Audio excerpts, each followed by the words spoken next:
సూర్యాపేట జిల్లా హుజూర్నగర్ పట్టణంలో ఈ నెల 25న నిర్వహించే జాబ్ మేళా ఏర్పాట్లను మంగళవారం రాష్ట్ర నీటిపారుదల పౌర సరఫరాల శాఖ మంత్రి నల్లమాద ఉత్తమ్ కుమార్ రెడ్డి, ఎమ్మెల్సీ శంకర్ నాయక్, జిల్లా కలెక్టర్ తేజస్ నందలాల్ పవార్, జిల్లా ఎస్పీ నరసింహ, డి ప్రతినిధి వంశీ, సింగరేణి ప్రతినిధి చందర్, ఆర్టీఓలు శ్రీనివాసులు, సూర్యనారాయణ, జిల్లా అధికారులతో కలిసి పేరల్స్ ఇన్ఫినిటీ ఇంటర్నేషనల్ స్కూల్ను పర్యవేక్షించారు. ఈ సందర్భంగా మంత్రి మాట్లాడుతూ, యువతకు ఉద్యోగం, ఉపాధి అవకాశాలు కల్పించడం కోసం తెలంగాణ ప్రభుత్వం దృఢ సంకల్పంతో ముందుకెళ్తుందని మంత్రి తెలిపారు.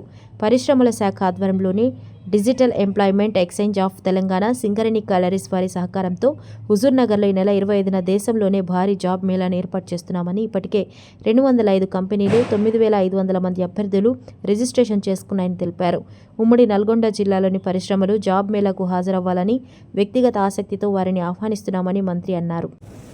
కష్టపడి తల్లిదండ్రులు భూములు అమ్ముకొని, పంటలు అమ్ముకొని ఎట్లా చదివిపించినాక సరే పట్టణ ప్రాంతాల్లో ఉన్నంత అవేర్నెస్ కానీ, ఇంగ్లీష్ లాంగ్వేజ్ కానీ కొంత గ్రామీణ ప్రాంతాల్లో వెనుకబడి ఉంటారు.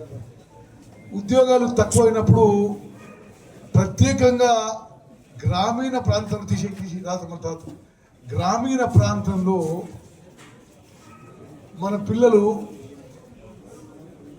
చదువుకున్న వాళ్ళకు కూడా సరైన ఉద్యోగాలు రావడం లేదని చెప్పి నేను చాలా చూస్తున్నాను.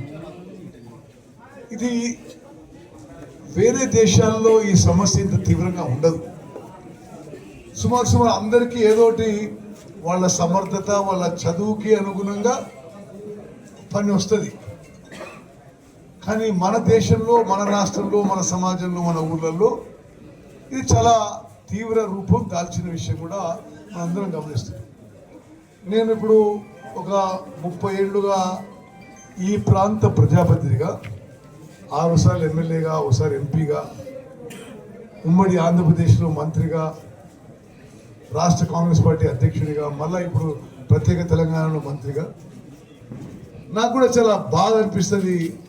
ఇప్పుడు ఎవరన్నా వచ్చి, మరి వంగవీటి రామారావు వచ్చి, నీ కొడుకు చదువుకున్న ఎవరు ఎంబీఏనా, ఎంబీఏ చదువుకొని వచ్చి మరి